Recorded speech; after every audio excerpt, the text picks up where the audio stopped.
एक ऐसा राष्ट्र जिसने स्वयं आतंकवाद को और इस्लामिक आक्रमण को और उसके बाद क्रिश्चियन आक्रमण को सदियों तक झेला हो और उसका दंश आज तक की पीढ़ियां भी झेल रही हों। साथ ही साथ एक ऐसा देश जिसको मान्यता ही न दी गई हो और उसकी जनसंख्या सिर्फ 1 करोड़ से भी कम हो, उसके भी शत्रु हों और उसके शत्रु इतने हों कि उसके ऊपर आक्रमण किया जाए और उसके हंसती खेलती ज़िंदगी में लोगों को भून दिया जाए। तो ऐसा ही एक राष्ट्र है जिसको आक्रमण झेलना पड़ रहा है। उसके बाद जो उसने प्रत्युत्तर दिया है वो अपने आप में एक बहुत बड़ी बात है। नमस्कार, आपके अपने YouTube चैनल सत्य की खोज पर स्वागत है। मैं हूं नेहरा।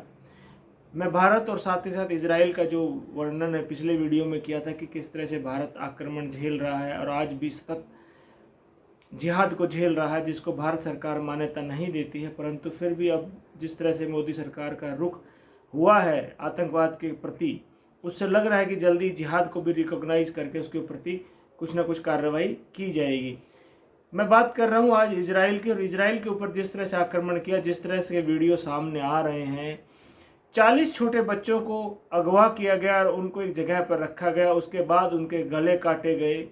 गले काटने के बाद उनको जिंदा और मुर्दा भट्टियों में भूना गया। उनके वीडियोस और फुटेज देखकर, हृदय विदारक घटनाओं को देखकर, अमानवीय कृत्यों को देखकर आप लगेगा कि क्या ये सभ्य समाज में रहने लायक व्यक्ति हैं? क्या ये सभ्य समाज में रहने वाले व्यक्तियों का कृत्य है?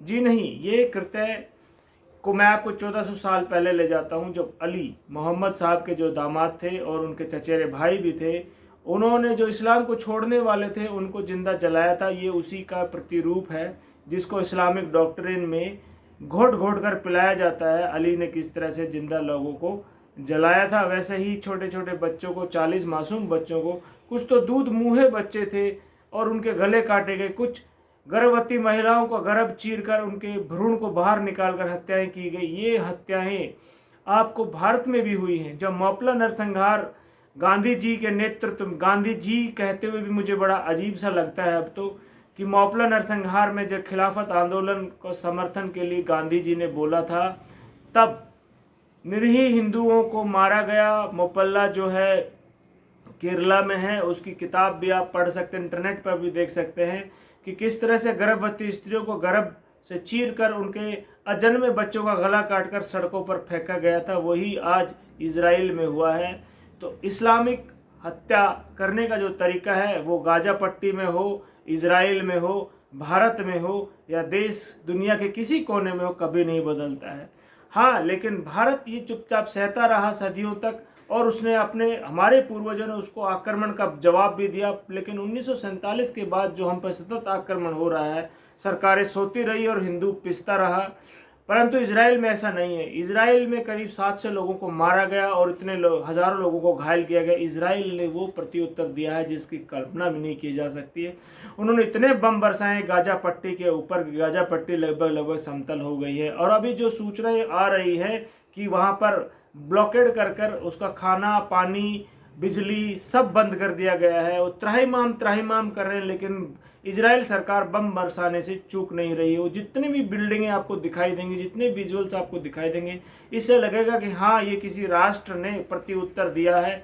और ये प्रत्युत्तर ऐसा होना चाहिए कि गाजा पट्टी को समतल, बुलडोजर से समतल कर देना चाहिए। कुछ हिस्सा जो पहले इजिप्ट यानी मिस्र के पास था उसको दे देना चाहिए और कुछ हिस्सा इजराइल को अपने अंदर आत्मसात कर लेना चाहिए, ताकि आने वाले समय में ये जो आज इजराइल के साथ हुआ है, अगली बार कोई भी करने से पहले 10 बार सोचे।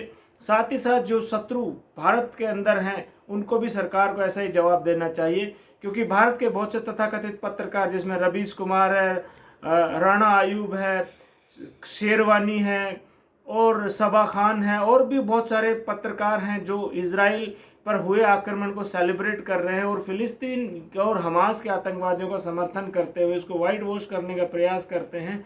ऐसे लोगों पर भी, साथ ही साथ अलीगढ़ मुस्लिम यूनिवर्सिटी में गाजा पर हुए हमले का निंदा करते हुए फिलिस्तीन के समर्थन में एक कैंडल मार्च निकाला गया, जिसके ऊपर 3 FIR दर्ज हुई है उत्तर प्रदेश में, क्योंकि वहां पर योगी सरकार का डंडा चलता है। साथ ही साथ JNU में भी फ्री पैलेस्टाइन के फिर से वहां पर पोस्टर लगाए गए हैं और लिखा गया है, ग्राफिटी की गई है।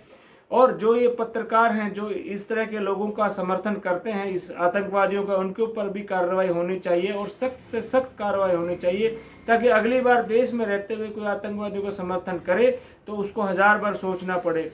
और ऐसे पत्रकार जो उनके यूट्यूब चैनल को बैन करना चाहिए और ऐसे पत्रकारों को सख्त से सज़ा दी जानी चाहिए जो भारत में रहते हैं और भारत विरोध का कार्य करते हैं। इजराइल तो इस ऐसे मामलों में मोसाद के एक बहुत फेमस है कि मोसाद के एक प्लेन को हाईजैक कर लिया था, लेकिन भारत का भी एक प्लेन हाईजैक हुआ था। भारत सरकार घुटनों पर लाने पर मजबूर कर दिया गया और भारत सरकार ने कुछ आतंकवादियों को छोड़ने पड़े, लेकिन मोसाद ने वो कार्रवाई की और युगांडा में जब उनके प्लेन को वहां पर ले जाया गया तो वहां पर जाकर मोसाद ने कार्रवाई की। और मोसाद की कार्रवाई के दौरान जो तत्कालीन प्रधानमंत्री बेंजामिन नेतन्याहू है, उसके बड़े भाई उस कार्रवाई में वीरगति को प्राप्त हुए थे। ये उस परिवार का अभी इस वक्त, और बेंजामिन नेतन्याहू के पुत्र भी उनकी सेना में कार्य करते हैं। तो ऐसे योद्धाओं का देश है, वहाँ पर हर व्यक्ति वहाँ पर सेना में जाता है और कार्य अपनी सेना में अपने स्वेच्छा से अपनी योगदान देता है।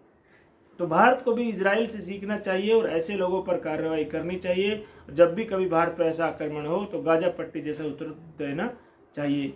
तो वीडियो को पूरा देखने के लिए बहुत बहुत धन्यवाद। आप सबसे आग्रह है कि वीडियो को लाइक और शेयर और सब्सक्राइब जरूर कीजिए, क्योंकि खुशियाँ बांटने से बढ़ती है। वीडियो को पूरा देखने के लिए बहुत बहुत धन्यवाद। जय हिंद राष्ट्र।